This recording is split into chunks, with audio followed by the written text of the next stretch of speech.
he was gonna do next. And now that he's gone, well, we still can't stop talking about him.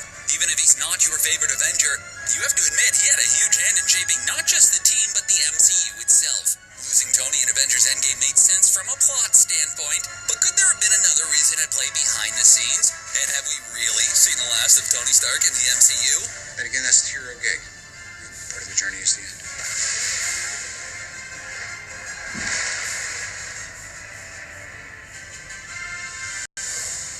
Before we get started talking about the tragic loss of the arguably great Tony Stark, let's talk about what a massive success Endgame was. Don't worry, we promise it's relevant. We're sure we don't have to tell you, our CBR viewers, what makes Marvel movies so great. There are compelling characters, amazing visuals, storylines, and just the right amount of jokes and heartwarming moments. While some MCU films are better than others, the fact that Marvel Studios has managed to create a cinematic universe spanning over a decade is incredibly impressive. They definitely set high standards and generated an astonishing amount of hype for Avengers Endgame. Disney definitely went the extra mile to market it, and it was one of the most highly anticipated films in recent history. Overall, fans and critics alike love the movie, and that is abundantly clear when you see the box office gross. It's taken in over $2.8 billion worldwide. In just 11 days, it raced past Avengers Infinity War's entire run. Just how many box office records did it break? Well, let's just say the list of box office records set by Avengers Endgame literally have their own Wikipedia page. You can Google them on your own if you want, but maybe the biggest accomplishment is that it knocked reigning movie champ Avatar off its pedestal. Since 2009, Avatar has been the highest grossing movie in history, before Endgame came along a decade later and beat it. Maybe now James Cameron will actually finish Avatar 2. Yeah, right. And in many ways, Tony has been at the heart of the MCU since it all began.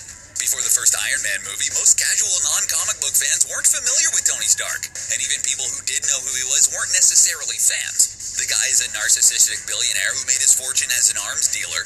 He pretty much checks all the boxes on the predisposed to be unlikable checklist. Yet fans adored Robert Downey Jr.'s version of the character in Iron Man. The Incredible Hulk movie came out the same year and featured a much more popular and well-known character, and yet, most people forget that movie even exists. Or, at least they try to. No small part of the universe has been built around Tony Stark, and he's impacted many of the current heroes in big ways. We know the people working on Marvel movies care about the content and subject matter, and genuinely want to make quality content. But it would be either crazy or really naive to think Disney isn't in it for the money, and that's not a bad thing either. It's how they can afford to keep making movies. But if Tony's life has been this insanely profitable, are they really going to take him away forever? Endgame was an important movie that concluded the Infinity Saga and made a helicarrier full of cash. But it was also the start of something important. It introduced time travel, the multiverse, and characters being reanimated after losing their lives on a large scale. Throw in some clones and maybe a few zombies, and you've got some of the highlights of the Marvel comic universe right there. As we move into Phase 4, the multiverse is going to be a much bigger player. Doctor Strange is getting a sequel with the tone of a horror movie, and tons of over-the-top heroes like Miss Marvel are being introduced. It seems like Marvel is doing more than just playing it safe. They're taking more direction from the source material, and we're all for it.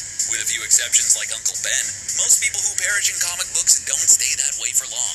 Many fans accepted Tony Stark's demise in Endgame because it made sense from a storytelling perspective. There are so many parallels So between Tony please Stark and put a Thanos like that the fate of and the universe coming down to that subscribe just in the makes channel. sense. Sure, Tony didn't have ties to him like Gamora and Nebula,